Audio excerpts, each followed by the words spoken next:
tales for dark nights.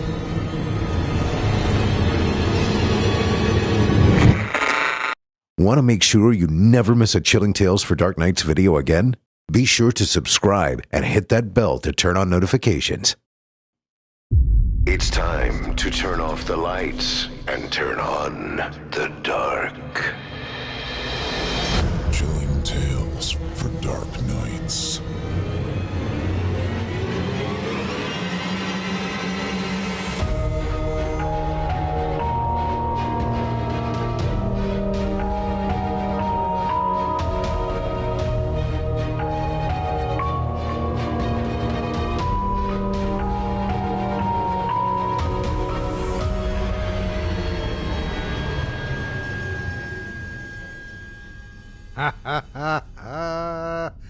Good evening, listener. You're listening to Chilling Tales for Dark Nights. On tonight's program, we invite you to leave behind your safe reality and descend with us into the frightening depths of the most terrifying imaginations with audio adaptations of 3 rounds of frightening fiction about sinister strolls, caustic candy, and spooky cemeteries. All of tonight's tales are centered around the spookiest of seasons, because although it may be the middle of April, and Halloween might be more than 200 days away, but it's never a bad time to spring some Samhain on lovers of the macabre and eerie. So I say, let the haunts begin. I'm Otis Gyrie, host of the Scary Stories Told in the Dark podcast, now in its 5th season, and available on Apple Podcasts, Spotify, and wherever else podcasts can be found. And tonight, I'll be filling in for regular host, my good friend Steve Taylor. Come along, won't you, as we traverse the dimly lit corridors of your darkest dreams. Joining us tonight to help bring our frightening fiction to life, our voice talents, Christopher Keegan, Jesse Brown, and Heather Thomas. Now, get your ticket ready, take your seat in our Theater of the Minds, and brace yourself. It's time to turn off the lights and turn on the dark.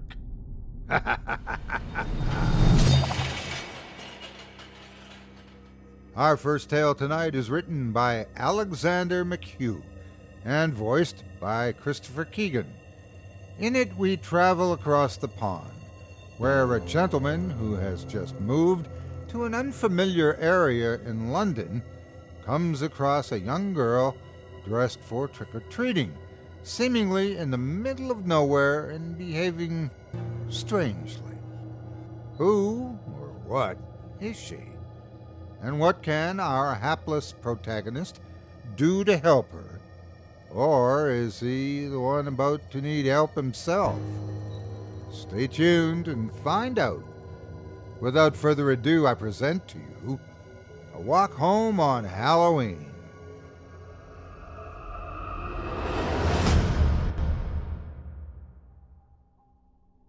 I had just moved to my current flat in Rains Park, southwest London, and was still fairly unfamiliar with the area. Now, my current bosses and supervisors know that I'm still fighting a losing battle with the underwhelming reliability of Southwest trains, and as a result have less than reliable timekeeping when it comes to arriving at work on time.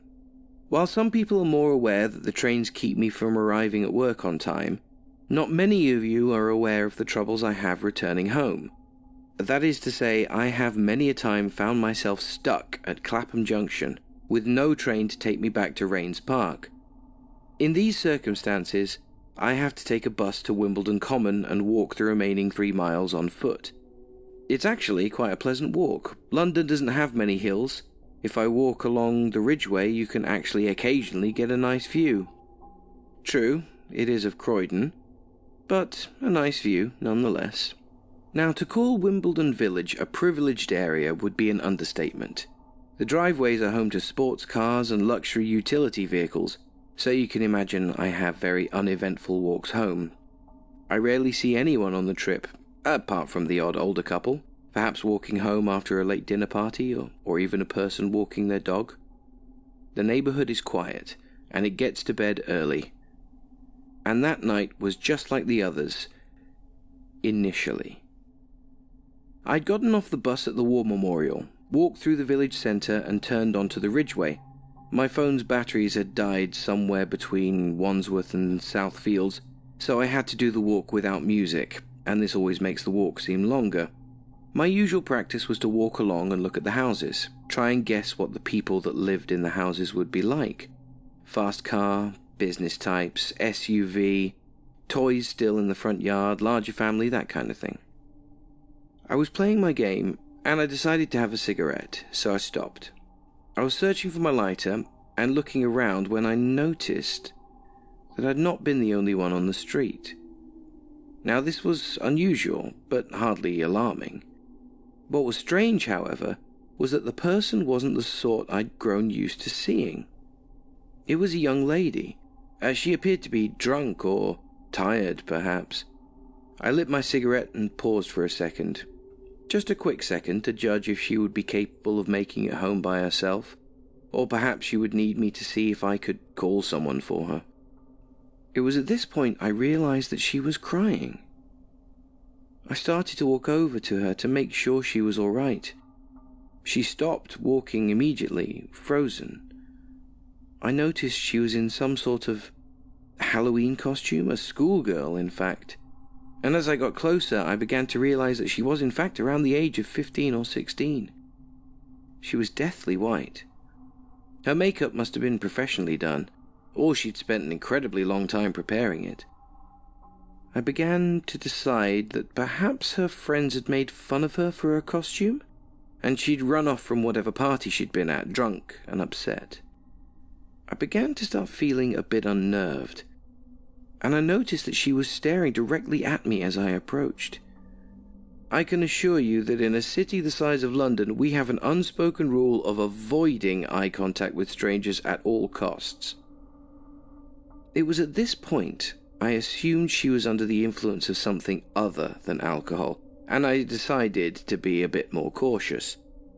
I stopped about 4 or 5 feet away and I spoke to her. "Are you okay? You seem a little upset. Are you in any sort of trouble?" Nothing from her apart from that stare. "Have you had a little bit too much to drink? Maybe some smoke?" "Yeah, right. I know hallucinogens when I see them." Still nothing. "Do you need a taxi home? Do you remember where you live?" At this, the girl began to cry, but this time she was absolutely wailing. I could feel her raw sense of despair. I actually flinched at the sound. It was positively unbearable. She was dancing on the border of hysterics, perhaps even putting one foot over the line to see what would happen. I was stunned.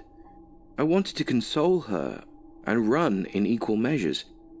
I wanted to comfort her and chastise her at the same time. All I managed was a weak, "Why are you crying?" She must have heard me somehow, because she began to draw herself back from the edge of what can only be described as a complete breakdown. She was still heaving and sobbing, but once again she brought her eyes up into mine and said very softly, "Because you're going to die." Now, I've been unfortunate enough to witness death firsthand on more than one occasion. Suffice it to say, these events had always left me with a lot to think about, and I, in fact, had come to terms with my own mortality quite early on in life. It struck me that perhaps, like too many of us had, this young lady had someone quite close to her die recently. Perhaps she was going through the same dark realizations that follow being in the company of death, the same thoughts that can keep children up at night and the pews full at church. I wanted to let her know that everything would be fine and that death was simply a part of life. All I managed, however, was a slightly incredulous, "I know." At this, she seemed slightly taken aback, almost angry. She responded, You are going to die, and he is going to kill you." Alarms went off in my head. I began to feel more than a little threatened. I decided right then and there that talking this girl down from whatever bad high she was on was no longer my responsibility. Had not the venerable Hunter S. Thompson himself warned us of the dangers of underestimating the ability of a drug to take control of a person? "Good luck," I said, and with that turned and began to walk away. After about 5 steps, I quickly looked back to see her still standing there. She put her head down and began to audibly sob again. I quickened my pace, and shortly had walked along a natural bend in the road, leaving her out of sight. I'd been left agitated. I remember putting my headphones back in my ears and trying to listen to music from my phone, only to remember it was out of power still. I was still 2 miles away from home, but at this pace I was walking, I was confident that I would cover the ground in less than 20 minutes. No less than 2 minutes later was when I first heard the shouting. It was a man's voice, and layered within it was an excruciating sense of malice and rage. "I'm coming for you!" the man screamed. I couldn't quite place where the voice had come from, but it seemed as though he was at some distance behind me on the same road, possibly from where the girl had been. I immediately realized that I was to be the victim of some sort of Halloween prank. I didn't, however, slow down. I imagined that this was the point when I was supposed to get scared and begin to run, and I was determined not to play along. Again the man yelled, yet this time it seemed to come from significantly closer. "I hate you!" he bellowed. Now the voice had seemed to come from somewhere quite close behind me. That is to say, at that volume I would have expected to have seen the man addressing me, but I was still very much alone on the street. I was also walking quite fast, so the person yelling at me must have run quite fast too, yet I had not heard any other footsteps. There was obviously more than one prankster, and they'd hidden along points on the street. I quickly decided to be rather a poor sport, and cut off the main road, down Thornton Road at the Swan pub. I hate to admit that their practical joke had gotten the better of me, and I did not want to see what they had in store for me next. I'd made it to the front of the second house on the street, when the terrible voice shouted at me again. "You are going to die!" This time the voice seemed to have come from the entrance of the street less than 30 yards away. Perhaps one last chance at scaring me before I disappeared into the darker side streets. Since these streets were darker, I decided that I would lose no pride in starting to jog down the hill. I knew it was all probably fun and games, but the ferocity of the shouting left me worried that I could, in fact, be dealing with a real maniac. True, it would have been interesting to be a part of the most elaborate mugging I'd ever heard of, but that voice just left me with an impression of true hatred.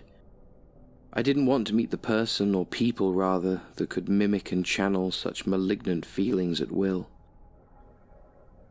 I'd made it to the curve where Thornton Road becomes King Avenue, when all of a sudden I heard someone screaming, "I will kill you!" they shouted.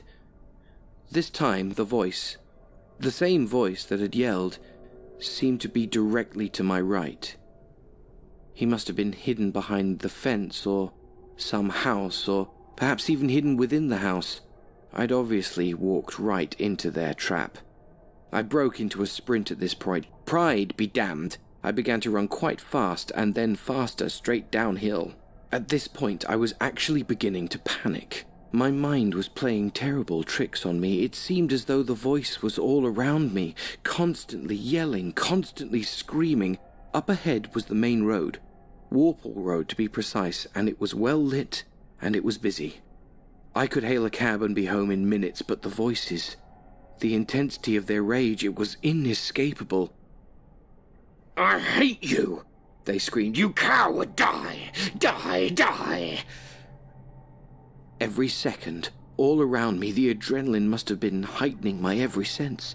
I admit I was scared, and it seemed as though for some reason that terrible voice was booming off every surface on the street. I felt as though I was simultaneously running away and into that mad rage. The words felt like gusts of a terrible hot wind pushing its venomous anger at me. I couldn't take it anymore. The voice seemed to make me share that same intense anger. I thought to myself, am I the one shouting? I felt like a victim. I wanted to kill the people that were playing this mad trick on me. I felt hated. "Time to die, coward," they screamed. "I hate you." I decided I had to give up. In one quick movement, I decided I would stop running as fast as I could and have a cigarette and wait for these people to show themselves. Come what may, I needed answers and a smoke. I quickly stopped my run and span around. Then a car beeped as it raced past exactly where I would have run to had I not stopped that exact moment. I felt its air pocket ruffle the back of my hair as it sped past. In my blind panic, I'd run past the sidewalk of the main road and onto the actual road. I had avoided running blindly into the road and being run down by inches. I looked up at the road I'd come from. Darkness. Silence. Who'd ever been up there was now gone.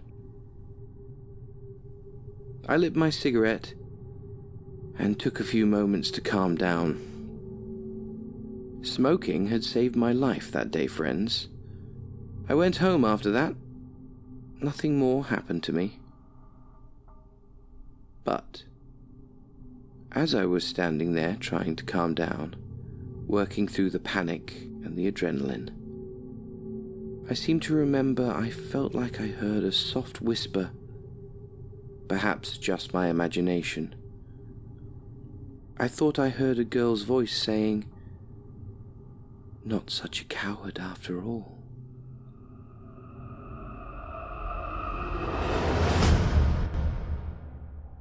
I hope you enjoyed A Walk Home on Halloween, as written by Alexander McHugh and performed by Christopher Keegan. Up next, we've got a second sinister story for you, written by an author who prefers to go by the moniker The Odd Cat Lady, and it's voiced by Jesse Brown.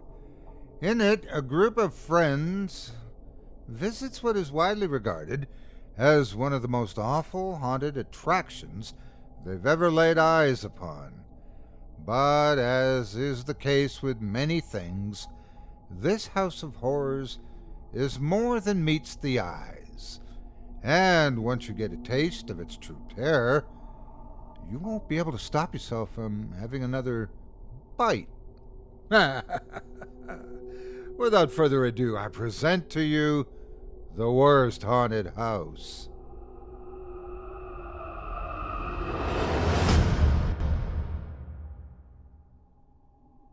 You know you're in for a treat when you can already see the props peeling off the walls before you even get in. Rick tried to push the foam sword back on the wall, only for it to flop back down the moment he let go. I snickered and elbowed him. "Leave it alone, you're just making it worse," I said. "It looks so sad, though." Rick nudged it before he huffed and crossed his arms. "This is so stupid." "Shut up. It's either this or we're stuck watching Nightmare Before Christmas on repeat with my little sister," I said. Susan blinked owlishly. "But I like Nightmare Before Christmas," she said. We all bust out laughing at that as the line slowly trudged forward. This was the only haunted house within driving distance of our houses, and it left a lot to be desired. But ever since we were freshmen, we'd pay the ridiculously high fee of $7 a person to go on through anyway. When the death house is your only option on Halloween, you're taking that option. Better a shitty scare than no scare at all. The five of us walked up to the bored-looking girl in a cheap vampire costume standing at the front. "$5 for the house," I said, pushing forward our tickets. The girl looked up and popped her bubblegum. "Rule change, only 4 at a time," she said. "You've got to be kidding me." We all groaned and Rick threw up his arms. "Come on, it's just one more person. We've always gone together," he complained. The girl shrugged. "Not my problem. One of you can go with the next group." God, I hated people who couldn't bend a rule, and I could already hear the muttering of the annoyed people behind us. Fine, who wants to wait?" I asked. I was already looking at Rick. He was the oldest other than me, and he could learn a lesson about patience. A soft voice cleared her throat. Rachel smiled and waved her hand. "I'll wait a few more minutes. It's okay, I'll just walk extra fast to catch up." I must have looked flabbergasted. "Rachel, you cried last year when the clown jumped at you. What's the sudden change?" I asked. I was already feeling hesitant. Rachel was the youngest of us and faint-hearted when it came to fear. "I didn't cry," she pouted before sighing. "Really, I'm fine. Go. She shooed us on. I chewed my bottom lip before I shrugged. "All right, hurry up and try to catch up. And remember, the actors are not allowed to touch you, and if they do, feel free to clock them." Rachel laughed, and after our tickets were handed in, the rest of us walked in. I caught a glimpse of Rachel talking with a vampire chick, who seemed to have the reaction anyone had around Rachel. Melt because of cute. Even tonight, she was dressed as a princess with a bright pink dress and a crooked rhinestone tiara. The rest of us had gone as horror icons. I was Freddy Krueger, Susan was Carrie, Rick was Jason Voorhees, and Grant was Jeff the Killer. I nearly kicked his ass because he had lied and said he was going to be Leatherface, not some shitty Creepypasta character. Most of us had ditched our masks and left them in the car.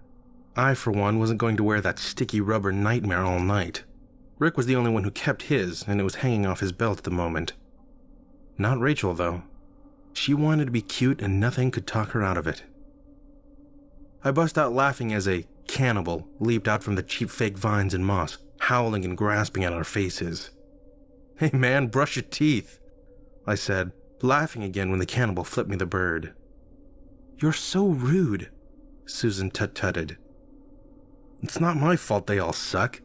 You can literally see the guy's chainsaw poking out of the cage up ahead. It's not exactly a jump scare when you know it's coming. It's not the actor's fault, not really. The death house has been set up poorly year after year, and whoever they dragged into acting had to make do with crap props, cramped spaces, and horrible makeup. It didn't mean I didn't get a good laugh out of scaring them. I dragged my fake claws along a prison wall, snickering quietly as I heard the mad prisoner up ahead drop character and yelp. "You sleep tight tonight," I cackled, waving menacingly at the now flustered actor who looked like he'd spilled ketchup all over his fake beard and tacky orange jumpsuit. How are these guys still in business? Nightmare Before Christmas is sounding better by the second, Rick said, fake lunging at more of the mad prisoners and watching them flinch. Susan nodded. "And my blood's getting itchy," she complained, scratching at her face. "We'll wash it off when we get out." I instinctively looked back, expecting to see a bright pink dress at any moment. Jesus, where the hell is Rachel? "She might not go in," Grant said quietly enough that we had to strain our ears to hear him. "I should have stayed back with her. She's probably frozen in fear." "She's not a baby anymore," Susan said, nearly tripping over some plastic chains. "She'll be fine. Race you to the Black Lagoon with some zombie hillbillies." She took off running, hoisting her dress up past her knees to avoid falling on her face.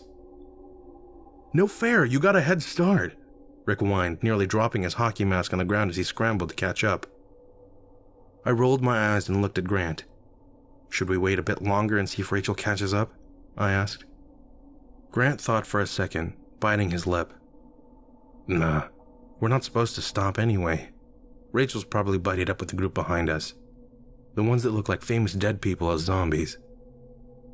Yeah, was one of them undead David Bowie? Because not fucking cool. We took off after Rick and Susan, laughing at the terrible light effects and poor setup. One of the actors saw Susan and Rick bolting towards him, and he ended up running away at the sight of Carrie and Jason coming at him full speed. The end didn't come fast enough, but a smile was on my face the whole time. Sure, it was a shitty haunted house, but it was our haunted house, you know? I swore as I tripped over a mannequin meant to look like a corpse, nearly landing on my face. Jesus Christ, wait up, Rick!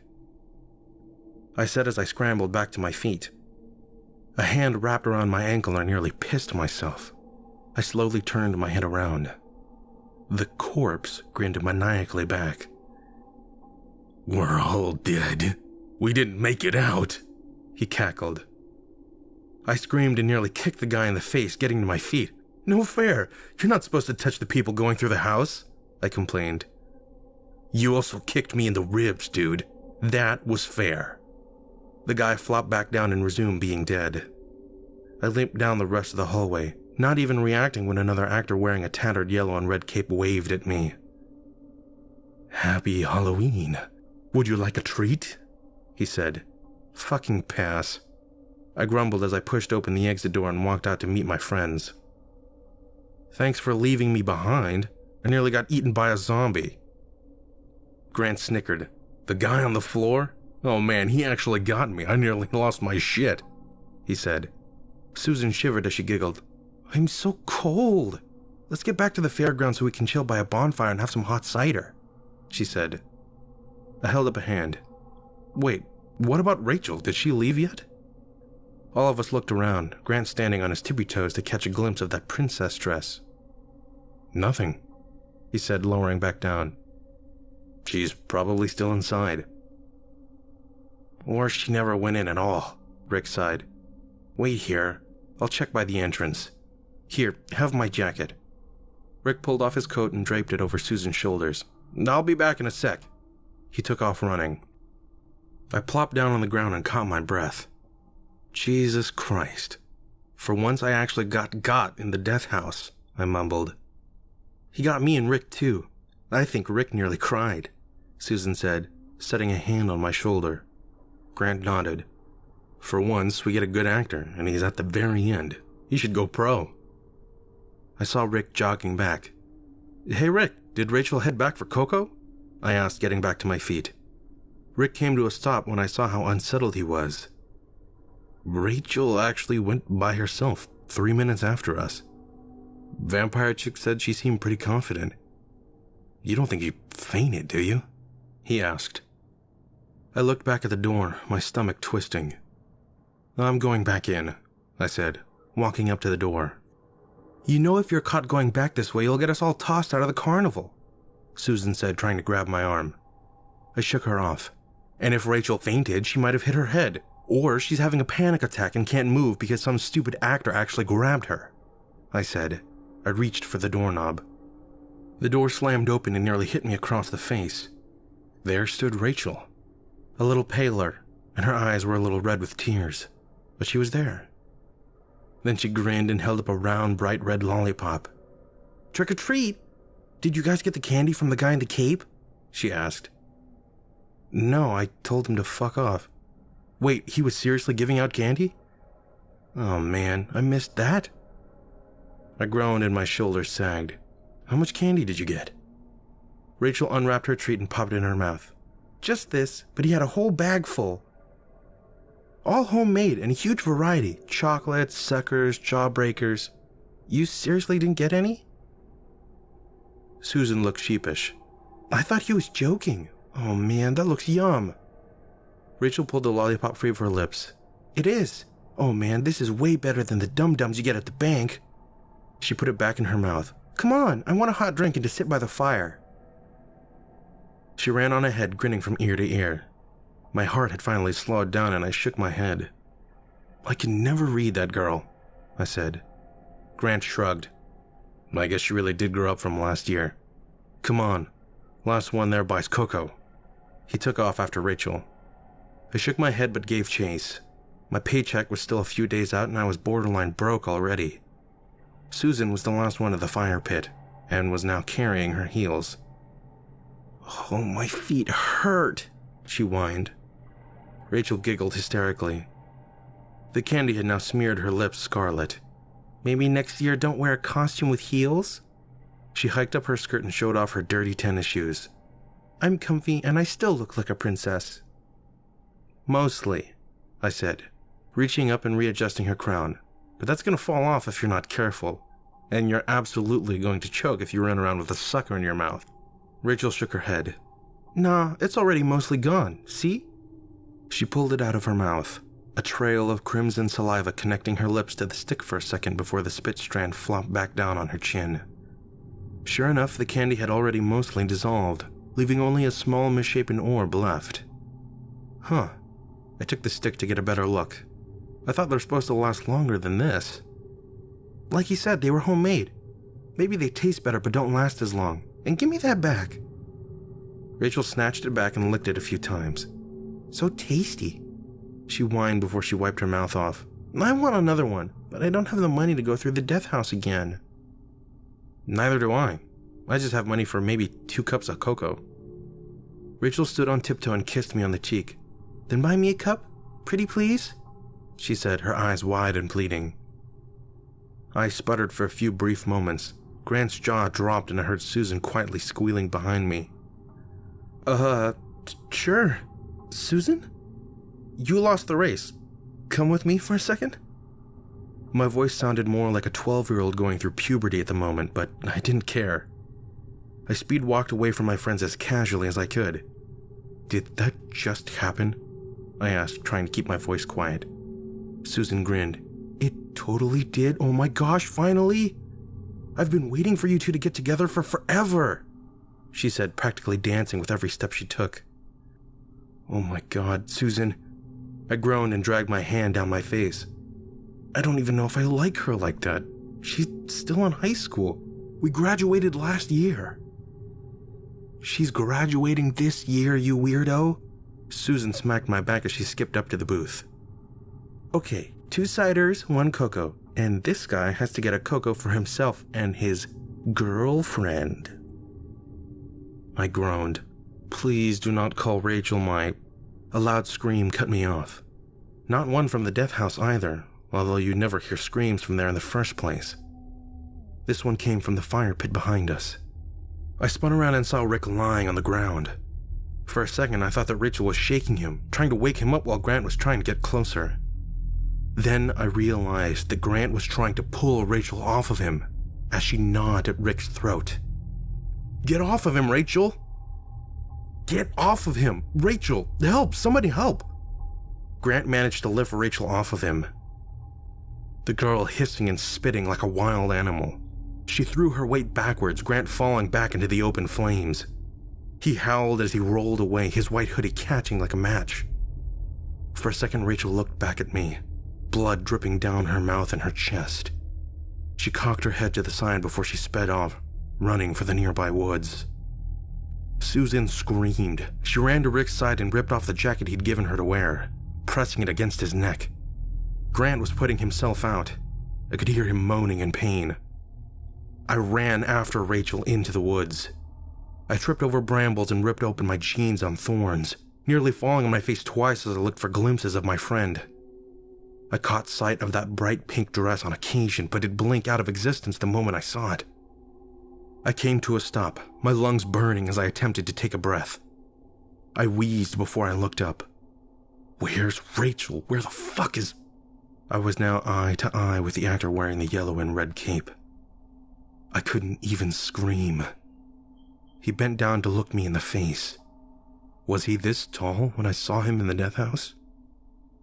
His skin wasn't pale from makeup, although I thought that was the only way you could look that white without being dead.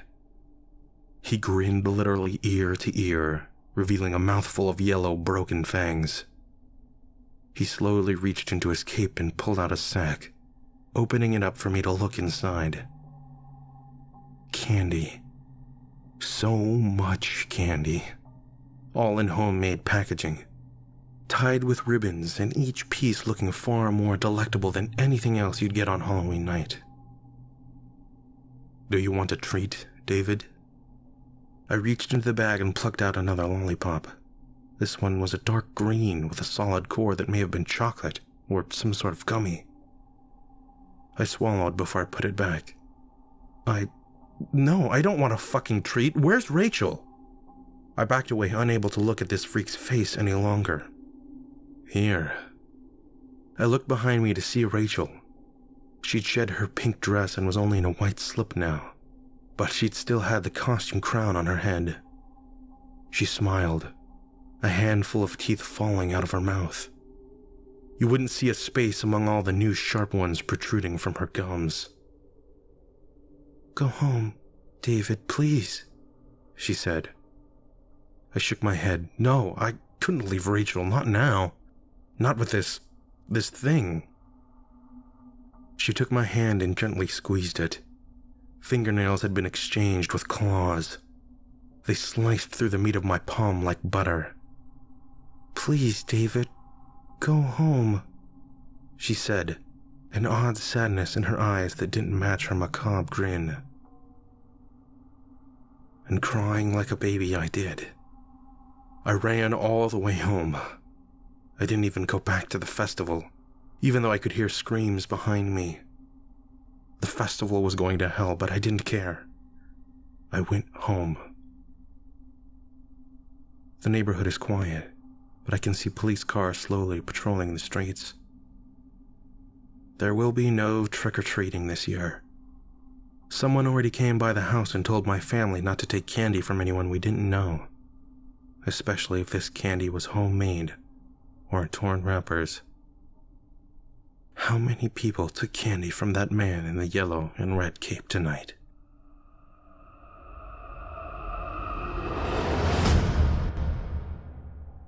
I hope you enjoyed The Worst Haunted House, as written by the Odd Cat Lady and performed by Jesse Brown. Up next, we've one final fearsome fable for you, written by an author who goes by the name The Vesper's Bell, and it's voiced by Heather Thomas. In it, a young woman with a penchant for the paranormal sets her sights on a quiet evening, alone, in a nearby cemetery. She soon discovers, however, that she's not the only person with business in the graveyard, and her problems pale in comparison to those of her cryptic companions. Without further ado, I present to you Hallowed Ground.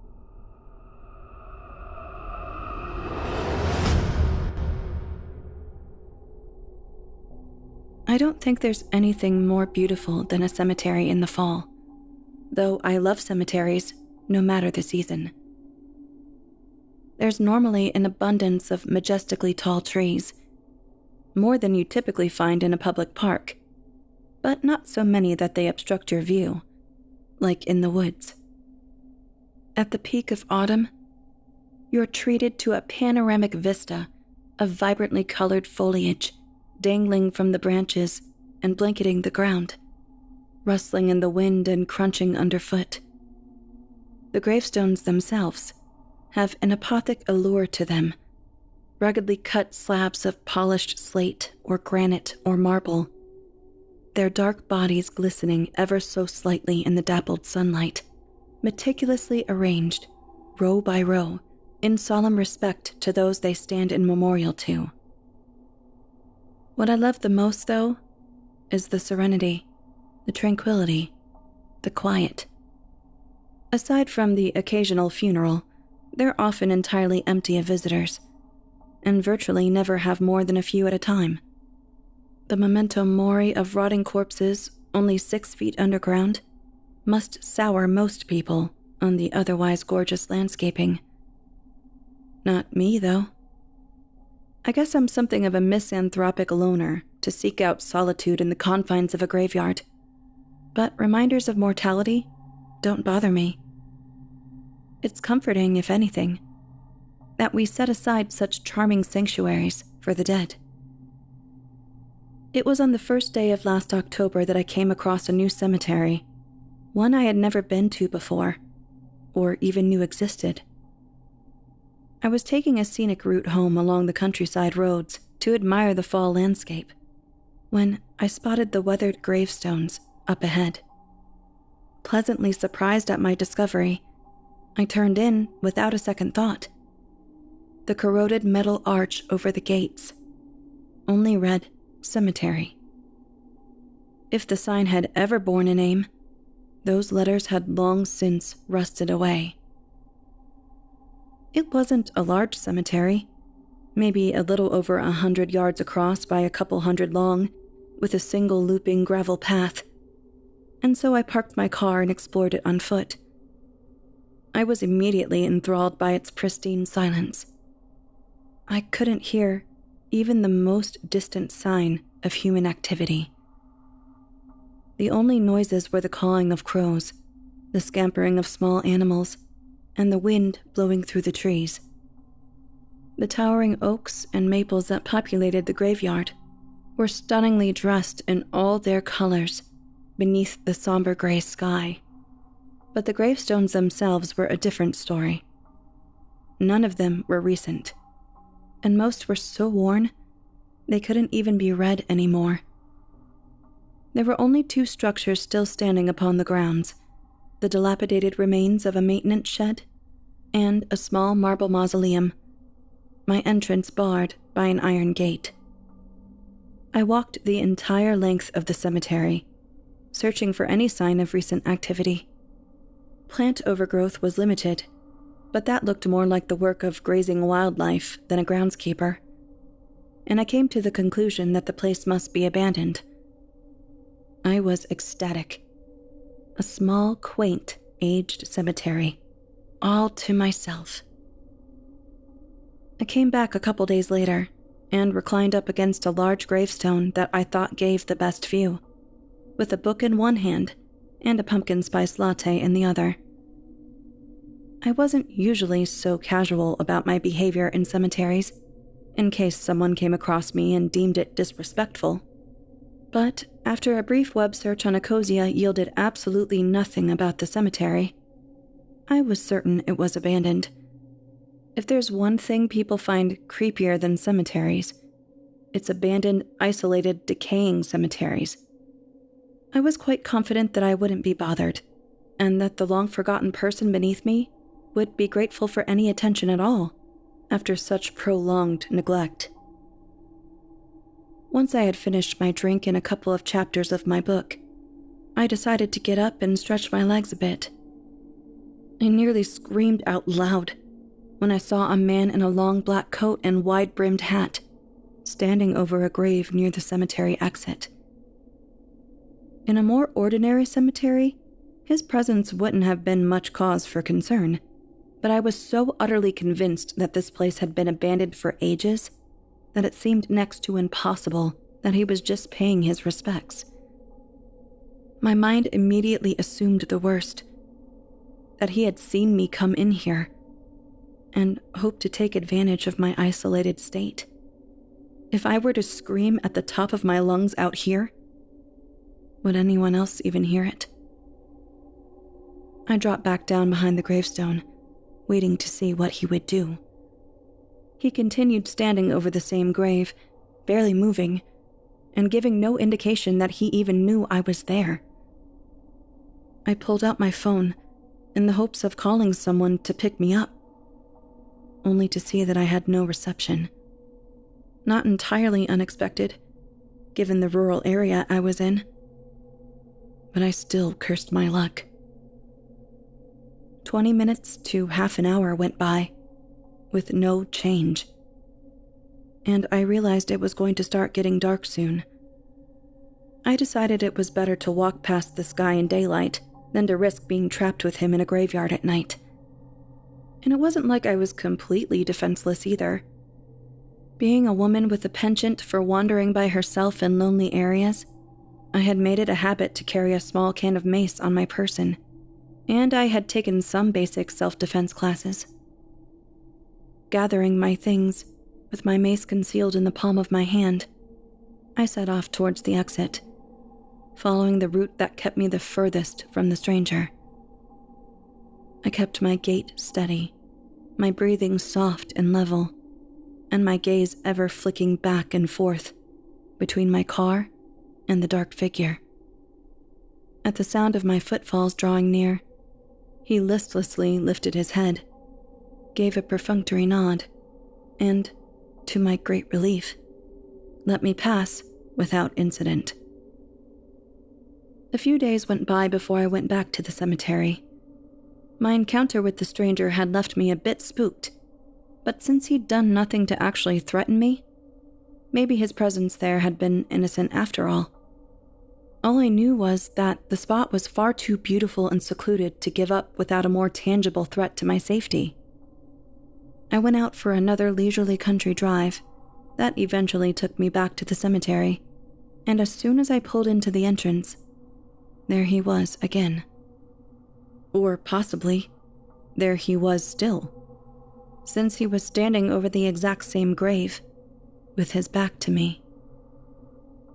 Part of me wanted to back up and get the hell out of there, but at that point I honestly was more curious than scared.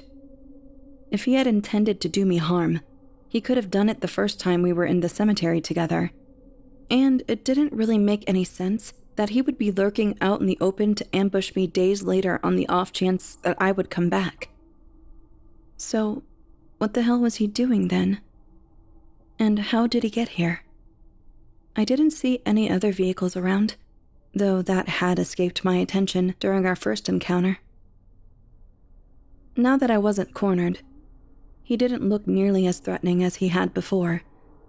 Instead, he seemed a forlorn, almost tragic figure standing over that grave. My curiosity was piqued, and I was resolved not to give up this cemetery. So I decided to speak with him, shooting off a text to an acquaintance as a minimal precaution, which didn't send immediately thanks to the poor reception, and palming my mace. I stepped out of my vehicle and approached him.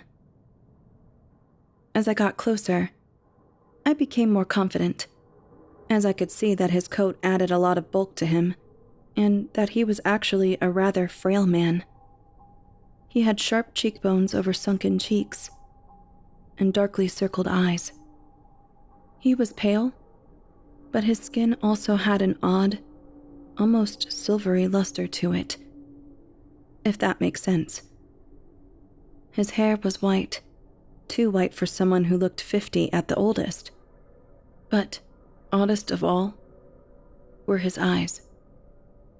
They were this incredibly vibrant shade of green that stood out like two beryl gemstones in his silvery white face. It would be a shame to have to mace such beautiful eyes, I thought. Not that that would stop me.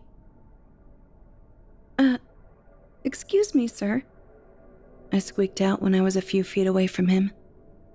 He raised his head and turned it towards me, his face sternly melancholic, but otherwise friendly enough. "I apologize if I'm intruding, but I saw you by this grave a few days ago. It's got me wondering. Since all the graves in this place seem far too ancient for any living person to have ever known the people buried in them, so I was just curious as to what you were doing here." The man nodded understandingly, seemingly aware of the oddness of what he was doing. "The person buried here is an ancestor of mine. Never knew them personally, but their deeds have been felt throughout my family for generations, and it's been our tradition to honor them for that," he said in a hoarse voice. "I'm the last of my bloodline now, so the honor falls to me alone." I turned my gaze to the moss-covered grave, scrutinizing it as best as I could, but failed to discern any identifying features other than the outline of a cross. There was a single purple rose placed upon the ground, and several silver dollars placed along the base of the gravestone. "What about you, miss?" he asked. "What brings you to this place?" "Oh, I just like cemeteries," I admitted sheepishly. "They're pretty and quiet." The man nodded with a slight smirk. How did you get here?" I asked. "Did someone drop you off, or do you live nearby?" "The latter. Very much so," he admitted. pointing towards an enormous evergreen tree. Beneath its sagging branches was a tent, along with some plastic totes and canvas bags. "Oh, you're squatting here?" I asked as sympathetically as I could. I was secretly relieved since the situation was starting to make at least a little sense. A secluded place like this was a perfect place to squat, and his homelessness explained his emaciated frame, his poorly fitted coat, even his prematurely white hair. "But we're miles from the nearest store. You don't walk all the way there and then haul supplies all the way back, do you?" "I have enough to last me till the end of the month," he replied. "After that, it won't matter." I mulled over asking what he meant by that, but decided better of it. I was unsure of his mental state, especially since I could see no evidence that this rather humble grave belonged to some venerated ancestor. I deemed it best to just let him believe whatever he wanted. I slipped the mace back into my pocket and pulled out my coin purse. "May I?" I asked, gesturing to the row of coins he had laid along the base of the gravestone. He nodded appreciatively, and I left a token payment to his ancestor, or him, for using their graveyard.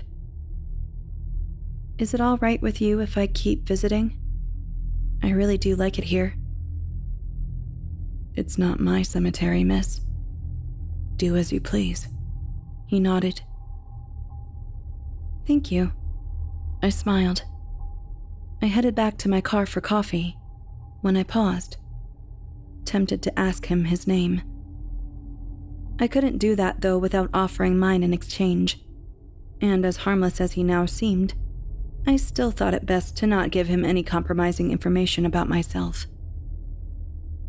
I visited the cemetery often for the rest of October, the foliage growing more vibrant and beautiful as the month progressed. I bought some pumpkins from a roadside stand and spent an afternoon carving them into jack-o'-lanterns and scattered them across the grounds. I befriended the semi-feral barn cats that came there to hunt. I played in the pile of leaves like a little girl, pressed my favorite ones into a scrapbook, and just generally did whatever the hell I felt like.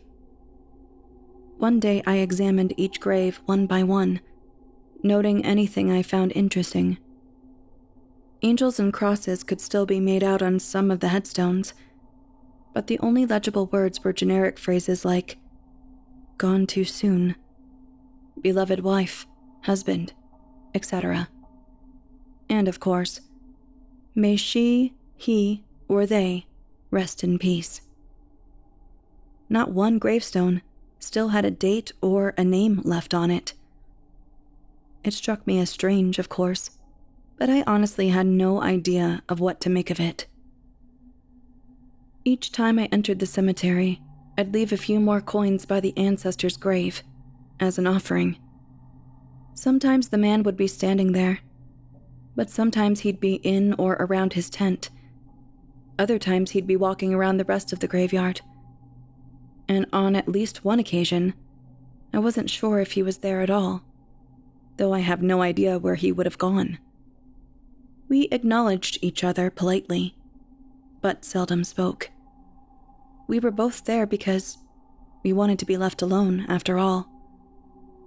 I do realize that me going by myself to a cemetery with a possibly crazy homeless man might sound reckless, but after the first time we spoke, I just never got the impression he was dangerous. There was only one time he took issue with any of my activities, and that was when I tried to gain entry to the mausoleum. I was fiddling with the lock, thinking it was so old I could probably just break it, when I felt his cold hand grab my shoulder from behind. "That's a private mausoleum, miss. Not open to the public," he said firmly. "Leave it be." Looking back on it, I will say that he probably wasn't justified in putting his hand on me when the reprimand alone would have sufficed. But at the time, I just felt such an intense sensation of being caught doing something I wasn't supposed to, that I squeaked out an apology and scurried off to examine the maintenance shed instead. The most interesting thing I found there was one of those old, non-motorized lawnmowers. On my next visit, I brought him a deli sandwich, partially as an apology for my attempt at grave robbing, and partially because I brought one for myself and didn't feel right eating it in front of a homeless person, but also in the hopes of getting some information out of him. He accepted it politely, but not exactly gratefully. More like it was a pack of store-brand socks from a Secret Santa. He didn't seem to care what he ate, or that he was underfed. He was sure he'd make it until the end of the month, and that was enough for him. "So, how long have you been here already?" I asked, between bites of my Reuben sandwich. "Since I buried my father," he murmured. "Buried him here?"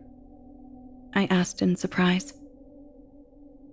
"Wasn't enough left for a proper burial, but this is consecrated ground, so it was good enough," he said with a distant nod. "I'm sure you did the best you could," I assured him. His vague, cryptic answers did make me a little uneasy, but I had developed a sense of camaraderie with my fellow graveyard enthusiast and decided to give him the benefit of the doubt, at least for the moment. "So, how much do you know about this place? I haven't been able to find out anything about it. How old is it? Does it have a name? Why don't any of the tombstones have names or dates left?" The man just shook his head. "All lost to time.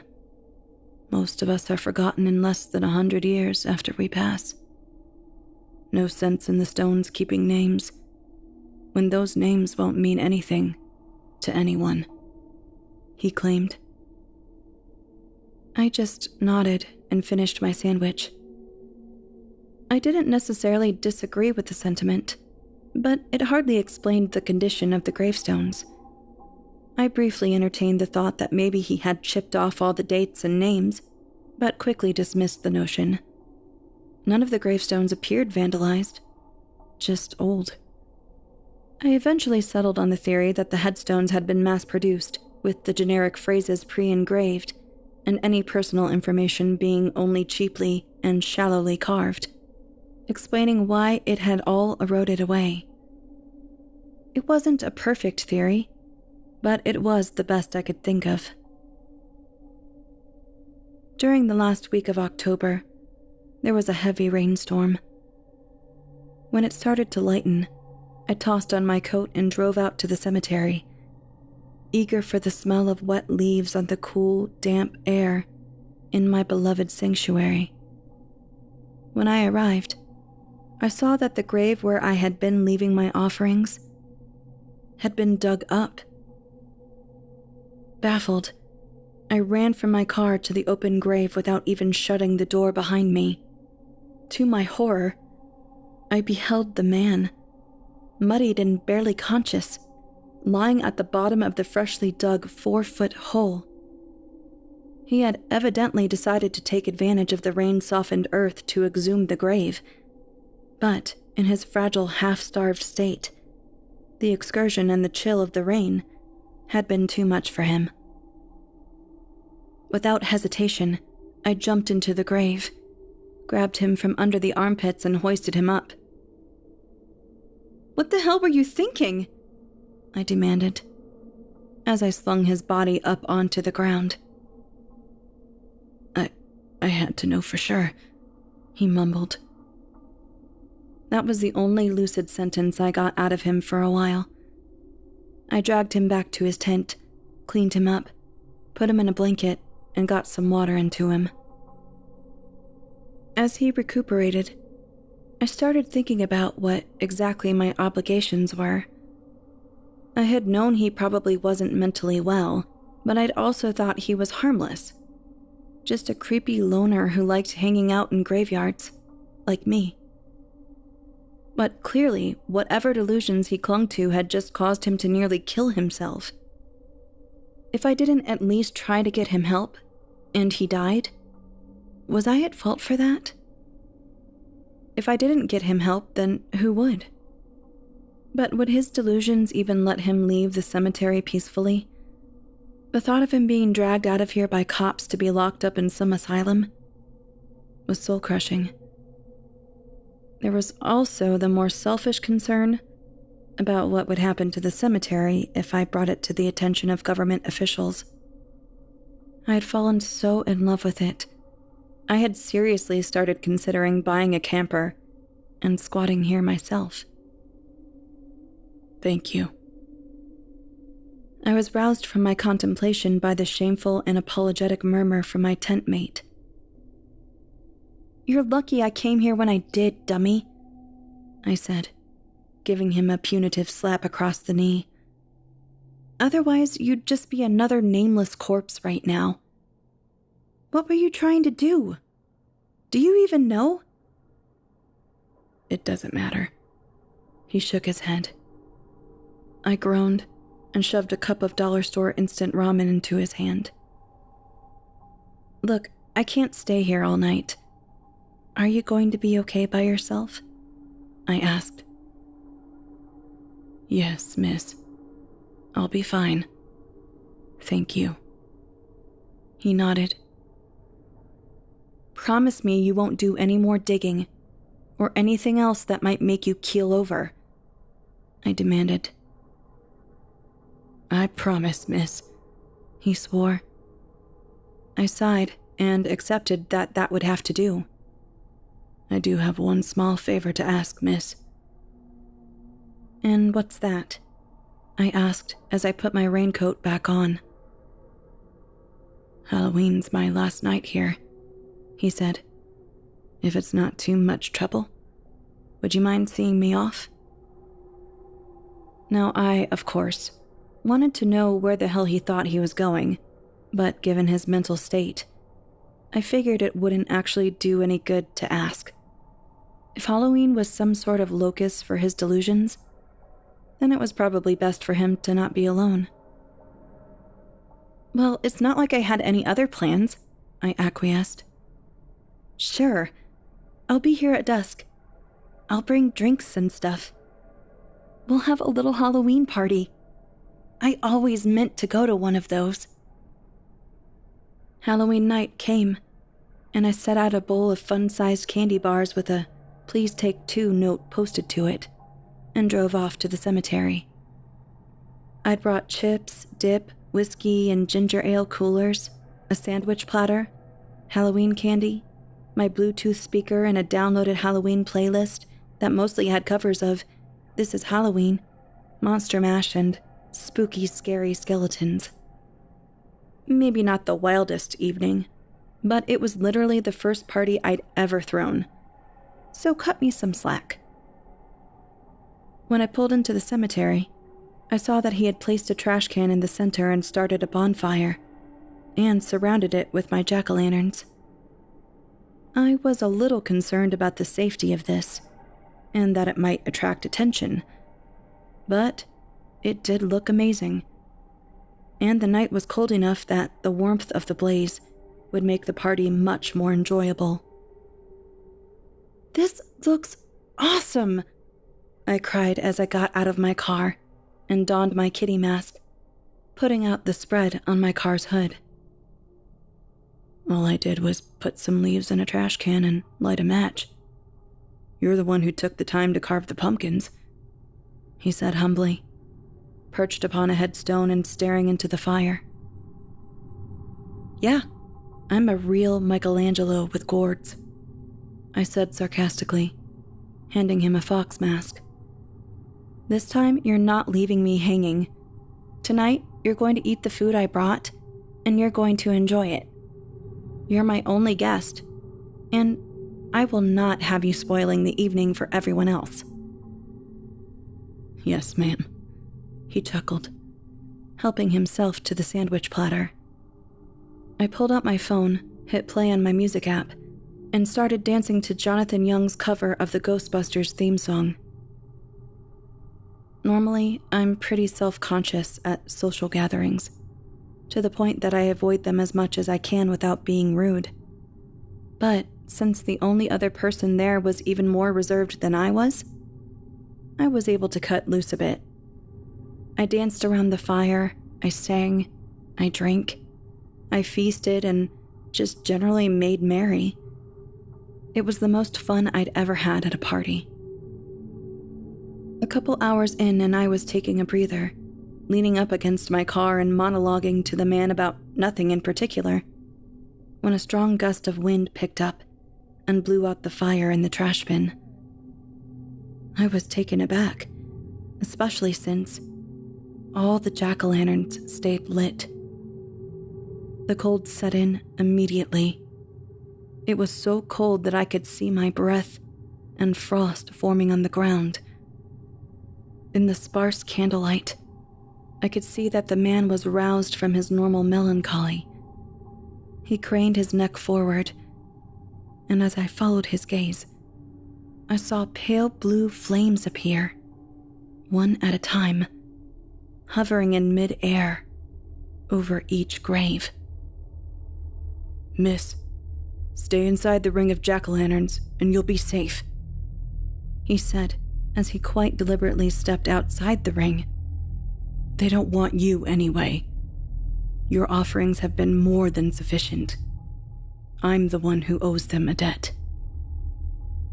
"Wait. What are you doing?" I whispered. "I told you. Tonight is my last night here," he answered. The wind picked up again, howling like a wild dog, and yet the seemingly weightless apparitions remained exactly where they were. "What are those things?" I asked, spinning around frantically at the surreal siege of Fool's Fire. "Will-o'-the-wisps," he said solemnly. "Spirits who have been dead so long, they no longer remember their human lives, and thus cannot summon human form. They appear here every All Hallows' Eve, when the veil between the elder world and ours is weakest." "You've seen these things before?" I asked, bewildered at both the supernatural spectacle and his mundane reaction to it. "So they're not dangerous?" "No, they are. But the jack-o'-lanterns are effective wards against them," he assured me. The wisps started to move now, very gently and heedless of the wind, slowly bobbing towards me and the man. "Well, get in here then! What are you doing?" He hung his head and let out a long sigh of resignation. "I broke my promise to you," he confessed. "I finished digging up my ancestor, though I paced myself a little more this time. It was exactly what I was told it was. An immaculate corpse, incorruptible, perfectly preserved after lying in earth for centuries.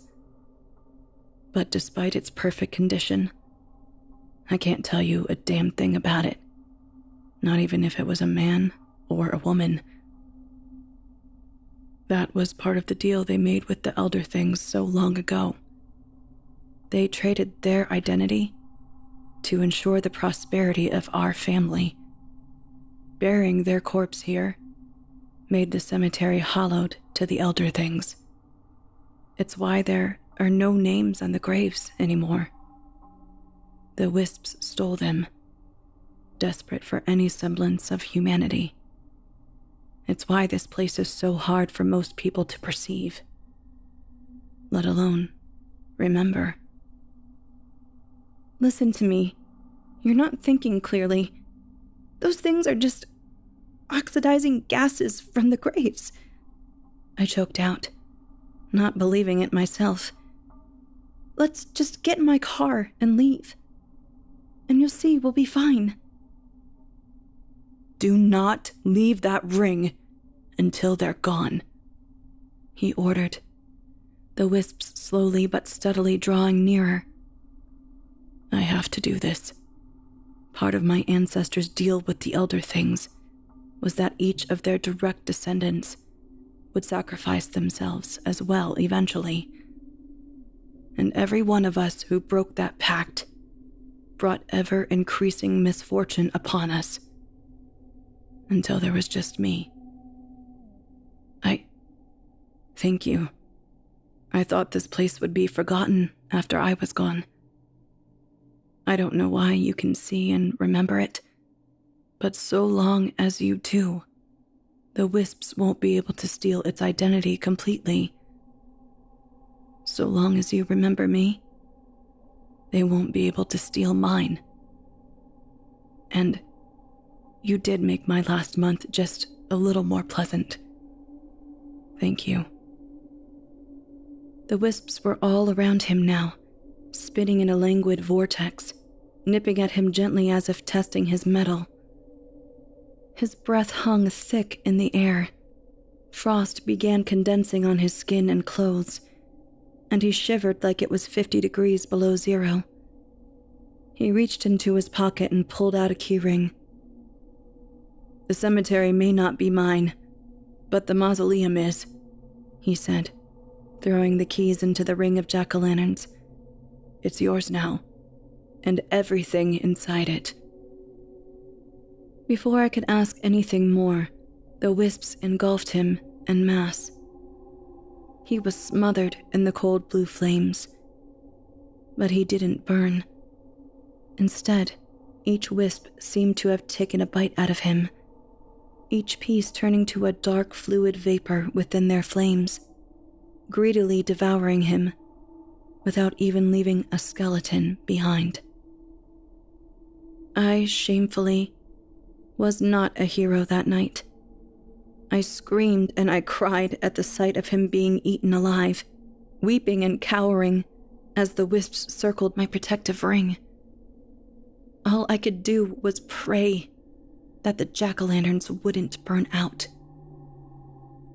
Since that night, I've often wondered if I should be mad at him for inviting me to watch him die like that. If he had told me ahead of time, I never would have believed him, and would have insisted on being there anyway to make sure he didn't harm himself. Even afterwards, I wouldn't have believed it if I hadn't witnessed it myself. I never would have known what happened to him otherwise, and I am glad that he didn't have to die alone, so I think it's better this way. It's hard to stay mad at the dead, anyway. Once I knew exactly how special the cemetery really was, I followed through on my plans to live here. I gave my landlord my 1 month's notice, bought a camper and some solar panels, and set myself up near the woods in the back. I placed a proper font near the entrance where I throw my spare change, in the hopes of placating any elder things that might be watching. I brought a couple of people out there, just to test what the man told me, and all they can remember about it is that I have some trailer out in the middle of nowhere that they can never find without me. They can't even remember it's a cemetery. I spend most of my free time here now. Despite what happened, and what this place is, I still love it. And I decided it was best not to take what I found in the mausoleum out of the cemetery. It was filled with tomes, grimoires, and honest-to-God spellbooks full of occult knowledge, presumably accumulated by the man's ancestor. I've been studying them too. I've become something of a hedge witch, you could say. And I know exactly what my first grand working is going to be. I don't think it's fair that the man had to give himself to the wisps because of a deal his ancestor made. I don't believe in the sins of the father or anything like that. I know I didn't know him that long or that well. I still don't even know his name. But by my standards, at least, what we shared was fairly intimate. He was my friend, and I want to do more than just remember him. I plan to take his spirit back from the wisps and make him my familiar. That's why, this Halloween, I'll be throwing another party. This time, one wicked enough to wake the dead.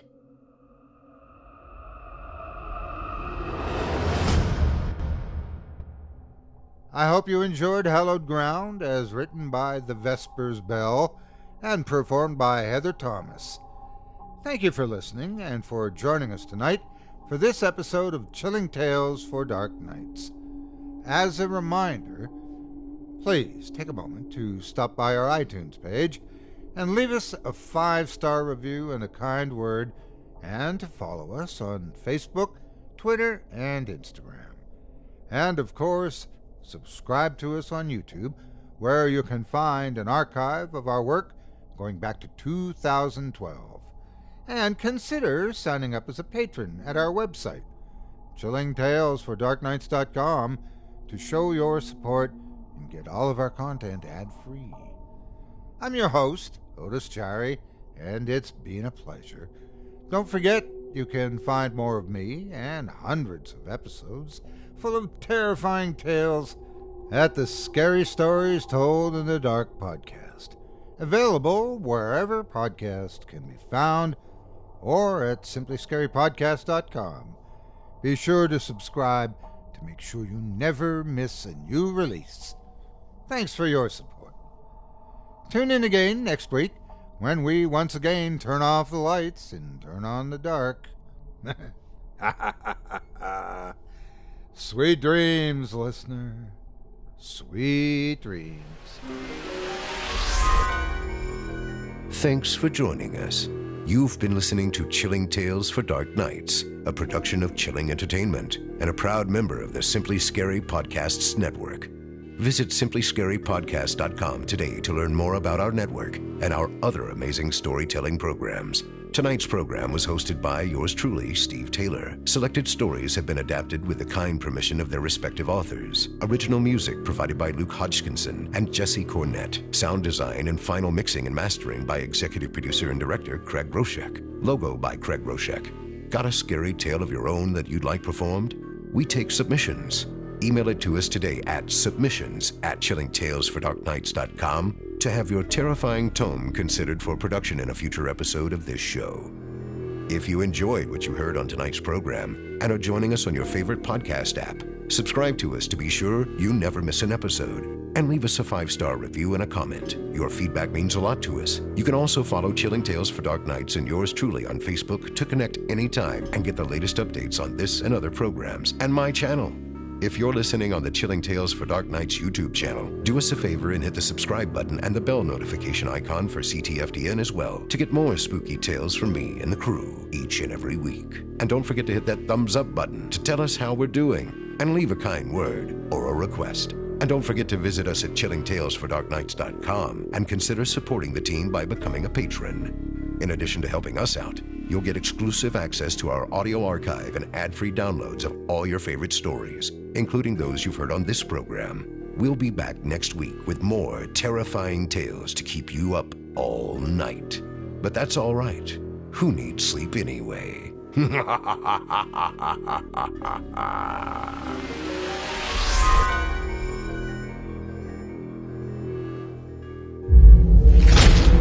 Chilling Tales for Dark